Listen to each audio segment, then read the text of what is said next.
So, hello mga ka-daily vlog spot. So, ito nga guys, may mga binabalik-balikan kami ditong isang restaurant sa Lulu Hypermarket. Dito lang to guys, sa Corais Road.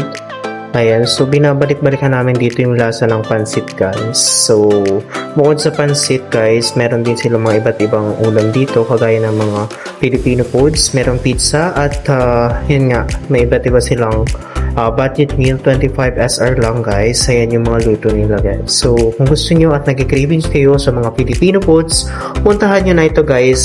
Yun nga guys, sa halagang 25 SR lang, may dalawang ulam ka na guys, at isang rice, at isang water bottle guys. So, bukod dyan guys, maraming mga choices. Kaya sinasabi ko guys, yung binabalikan namin dito, yung panlasa ng pansit guys. So, consistently yung lasa niya hindi nagbabago guys. So, yan guys. So, dito lang po sa loob ng Lulu Hypermarket. Kung gusto mong bisitahin to guys, ang hilera ng Jollibee guys, sa pinakadulo lang to guys. So, napakasarap ng pansit nila guys. So, ito yung pansit nila guys. So, good for 2 person at may sabaw na din sila. Napakainit na sabaw at sobrang sarap din guys. So, bisitahin nyo na tong kusina ng bayan guys sa loob ng Lulu Hypermarket. So, and guys, nag-order kami ng pansit at dalawang halo-halo na din kasi dito sa Riyadh, sobrang init na at summer na talaga guys. So, yun lang. Thank you for watching guys.